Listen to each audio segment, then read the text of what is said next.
Hey friends, my name is Mason, and in this video we're gonna talk about if this keyboard is still worth buying in 2022.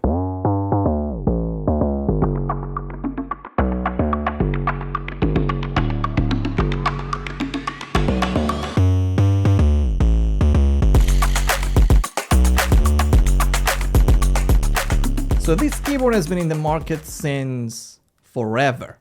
It was first released in late 2015, and since then it's been the go-to if you wanted a good, not so expensive, not so big keyboard, but we're gonna talk about that for your travels or your iPad. So how it stacks up today? Let's start with the design. The build quality is good. It feels pretty plasticky given the fact that, well, it is completely made of plastic, but at least it's very sturdy. It's not like it's going to crack or anything, which makes it a good option for tossing it in your bag and taking it with you. But that said, it is very bulky. It weighs about 400 grams or 0.9 pound, which makes it a real heavy keyboard. For comparison, the iPad Pro 11-inch weighs about 460 grams or about 1 pound.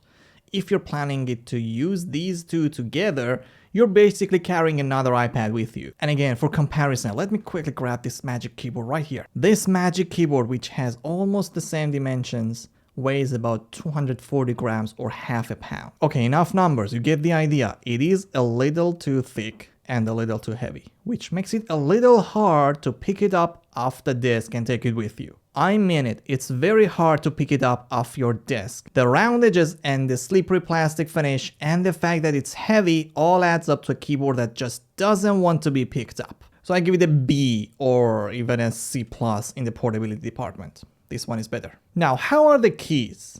The first thing you notice is that the keys aren't square. They definitely feel smaller than a normal keyboard, and you feel that the keys are cramped together. You may get used to it with time, but I didn't. Whenever I went to my MacBook, it was like fresh air, so I had to buy a Magic Keyboard. The other issues with these keys that I couldn't get past it is that they are really heavy to press. This one was a deal breaker, which made me pony up and pay for the Apple Magic Keyboard.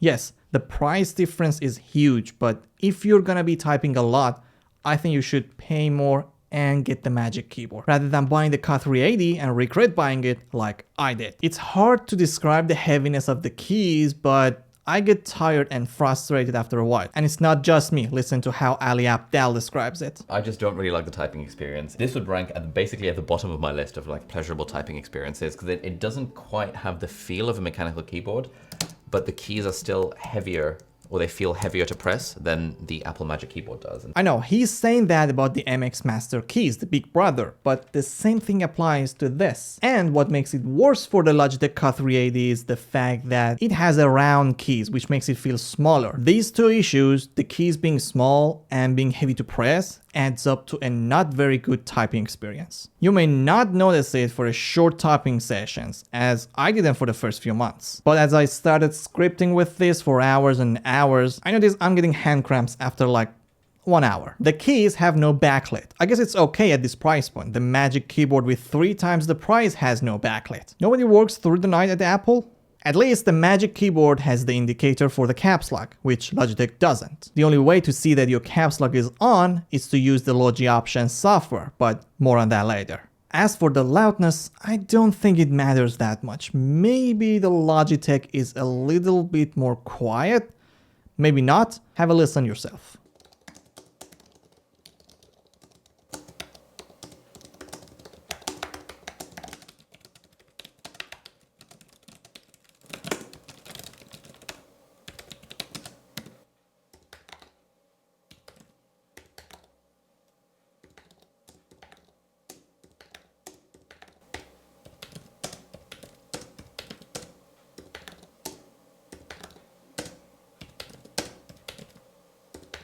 The Logitech uses 2 AAA batteries which are included in the box. Unfortunately, there is no indicator to see your battery status. But it's not like it's going to die very soon. According to Logitech, battery life is about 2 years. But that said, as you saw, I have 2 of these.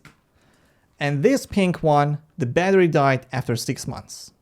This one is still going. In terms of functions, you're getting a pretty good package. You get multi-device support, and this alone can be the main reason you buy the K380. It supports up to 3 different devices, and it doesn't matter if you're using Android, iOS, Chromebooks, or even Apple TV, you're good to go. Switching between devices happens fast and seamless, meaning that the Bluetooth connection is stable. Important to note though, you're only limited to Bluetooth. It doesn't support Logitech unifying receiver or any other receiver for that matter. The Magic Keyboard, however, can be connected via lightning cable if you want. So if you don't want to babysit the Bluetooth connection, you should look at the K780. But more on that later. Next to the switching keys, you have 4 keys that you can customize. I should mention this here. I almost forgot. The K380 has a PC and a Mac version. These two actually are both the PC version. But on the Mac version, you only have 2 of these keys that you can customize. The other 2 are used to control your brightness. Anyway, you can map these 4 or 2, depending on the version, to almost any function you want in the Logi Options software. The software is pretty useful, but unfortunately, it's also pretty buggy. It stops working multiple times a day and it's just frustrating. Issues aside, in the software you can see which devices are connected to the keyboard, and as I mentioned, you can map 2 to 4 keys to do anything. I made this one to open the calculator. And remember the problem with the caps lock, that it doesn't have an indicator? Well, in the app you can toggle this option that shows the caps lock status in the menu bar on the Mac, and you can also enable this option to show a notification on the screen anytime you toggle the caps lock. One thing to take home when you're buying this is that you can actually use both the PC and the Mac version with both operating systems. Even the Mac controls are written on the appropriate keys. I'm just not sure why it says Alt here instead of Options. It's Options on Mac. It's not Alt. But that said, I recommend for Mac or iPad users to get the Mac version just for the sake of the brightness control. But for the most part, as you saw in this video, I've used the PC version with my Mac with no problem. So for about $30 or 30 to 50 euros, as I live in Italy, I'm gonna mention the prices in Italy too. This one is a UK version. The K380 is a good keyboard. It's good enough for casual typing. You have 4 colors to choose from: white, pink, dark gray, and ocean blue. You get multi-device support, fast switching between up to 3 devices regardless of the operating system. This is the selling point right here. Quiet typing experience and almost portable with a reasonable price. I couldn't recommend it enough, unless you want something with backlit, or you know that the round keys and the heavy keys are gonna bother you. In that case, you should look for the MX Master keys, which has backlit, or the Magic Keyboard, which gives you a way nicer typing experience. And if you're a Windows user, you should know that there is no print screen key, even in the Windows version. So you're gonna have problems with taking a screenshot. But if you really like this keyboard, I would suggest you to consider the Logitech K780. That keyboard has a lock key that you can use to lock your PC. It has a number pad, which I'd love to have if I'm sitting on a big desk. And it comes with a USB receiver if your PC doesn't have Bluetooth, or as I said, you just don't want to babysit the Bluetooth connection. I would choose USB receiver over Bluetooth any day of the week. Believe me, they do get disconnected. So there it is, guys. Which one do you choose? You go for the K380 and Bluetooth, or you choose K780 and the dongle life, or you just pay the price and get the Apple Magic Keyboard. And if you're a student, I suggest you to watch this video on Notability and this playlist on how to use iPad Pro professionally.